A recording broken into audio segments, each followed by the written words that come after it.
I just had to let you know you're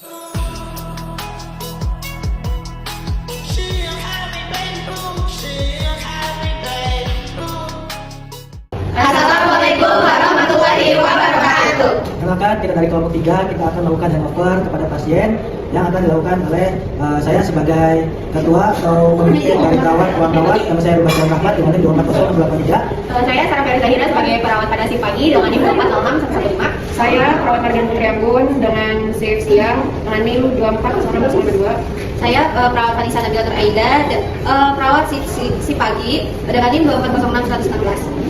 Baik, saya Rahma Fatah Istila dengan NIM 240685 sebagai perawat shift siang. Saya Nabila Saada, perawat shift pagi dengan NIM 24063031. Oke, itu dia untuk anggota-anggotanya. Silakan, selamat menikmati videonya. Assalamualaikum warahmatullahi wabarakatuh. Waalaikumsalam warahmatullahi wabarakatuh.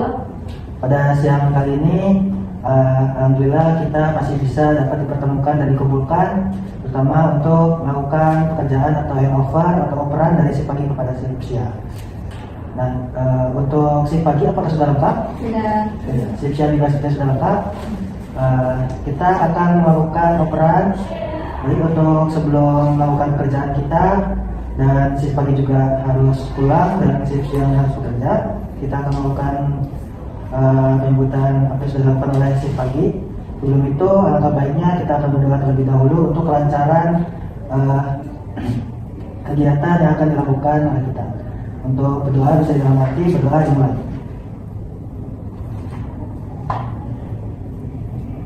Oke, selesai.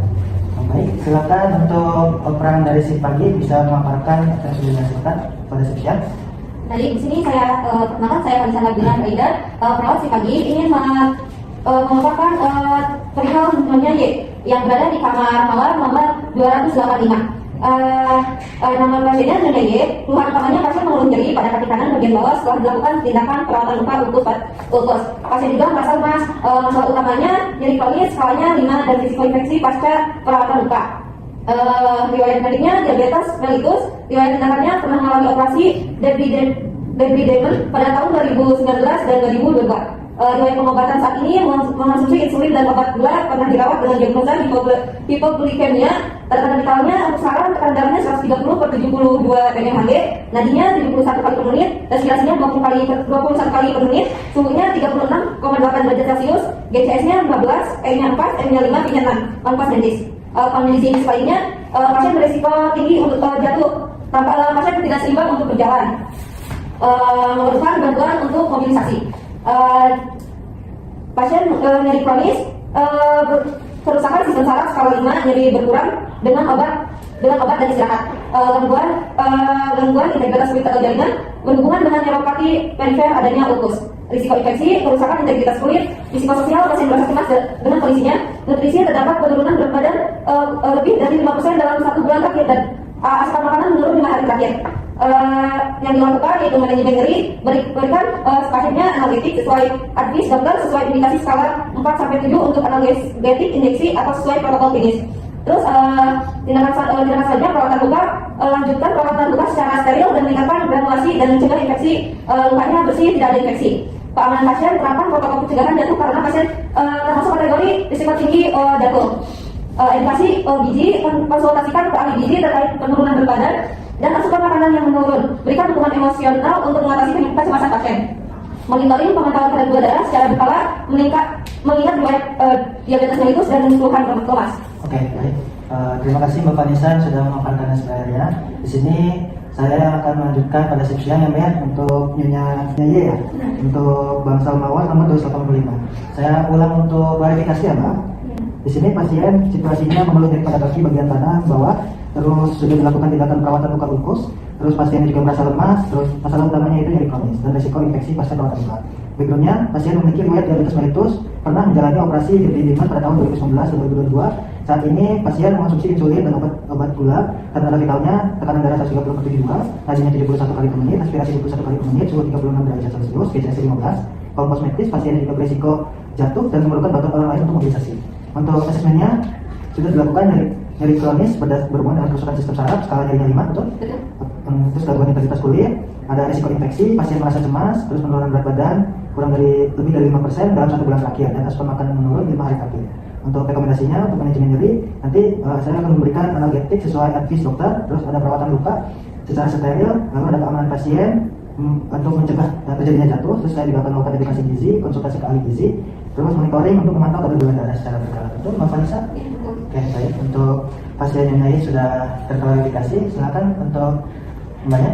Baik, perkenalkan, kalau sebelumnya perkenalkan saya Kawasa Rapir Zaira. Saya mengambil pasien Tuan O pada kamar 365 di Ruang Mawar dengan rekam medis 002-508. Beliau masuk pada rumah sakit pada tanggal 17 Agustus 2024 dengan keluhan utamanya itu adalah sesak napas dan juga baru berdahak.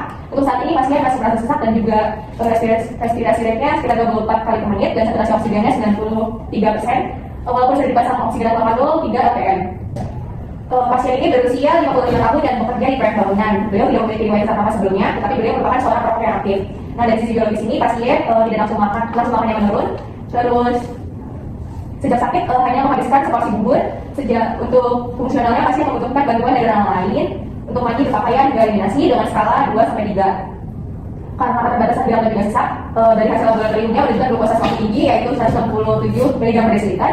Untuk hasil hematologi lainnya seperti hemoglobinnya 13,1 gram per desiliter dan juga leukositnya 7,34 dan ini masih dalam batas normal. Namun pada eosinofilnya rendah yaitu 0,8%. Dan saat ini pasien mendapatkan terapi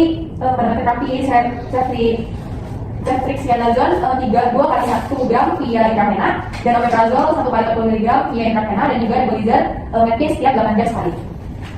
Untuk masalah utamanya, bersihan jalan nafas yang tidak efektif akibat penumpukan sekret. Walaupun tanda vital lainnya stabil seperti tekanan darahnya 120/70 mmHg dan juga nadinya 110 kali per menit, pernapasan pasien ini masih dangkal dan juga cepat.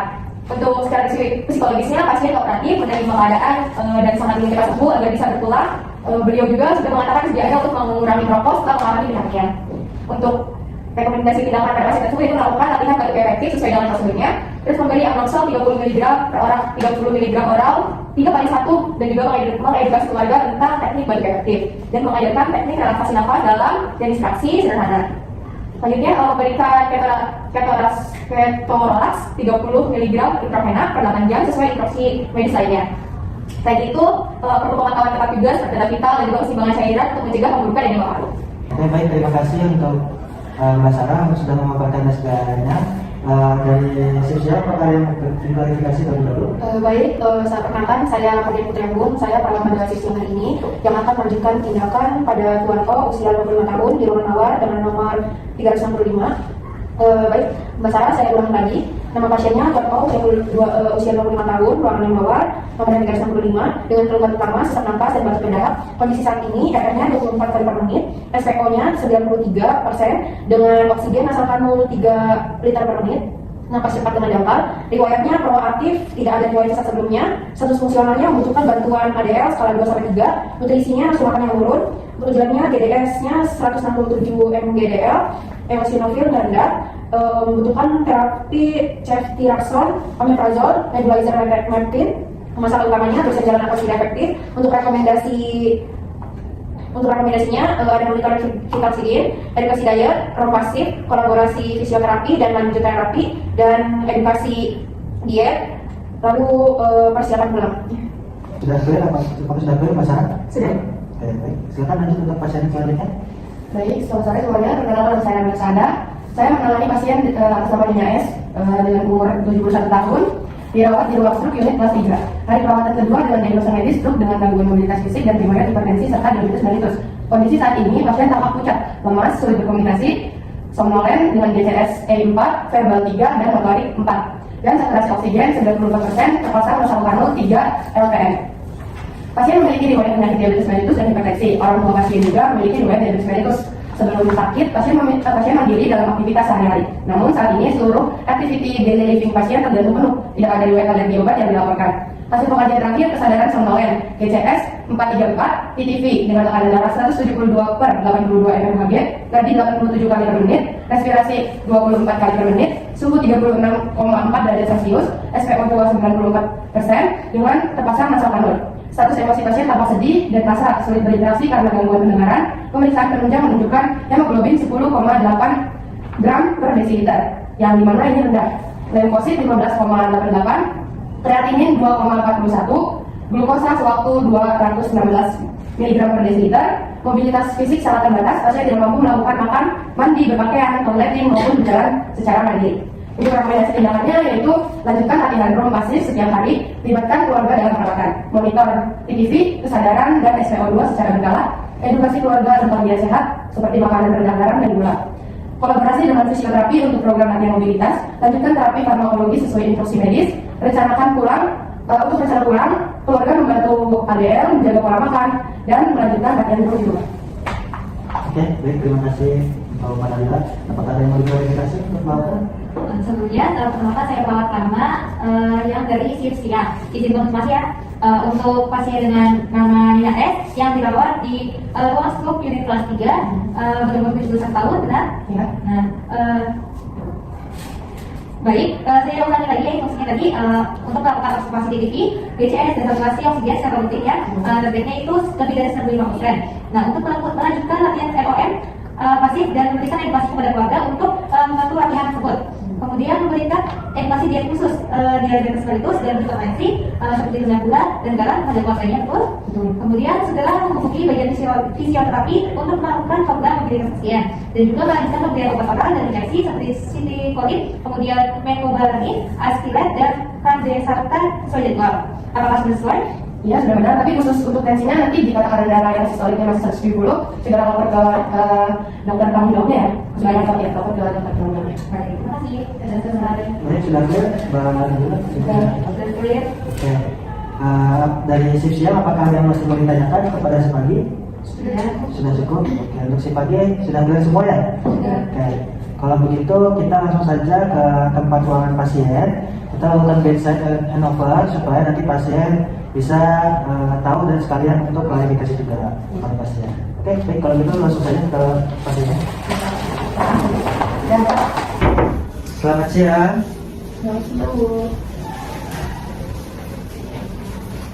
Ya, selamat siang Bu. Perkenalkan kami dari perawat shift pagi dan shift siang. Di sini kita akan melakukan handover ya Bu ya untuk operat. Selamat siang Ibu. Perkenalkan saya perawat Rahma Katriani. Di sini saya yang berjaga di sisi siang ya Bu akan melanjutkan perawatan Ibu di sisi siang kali ini.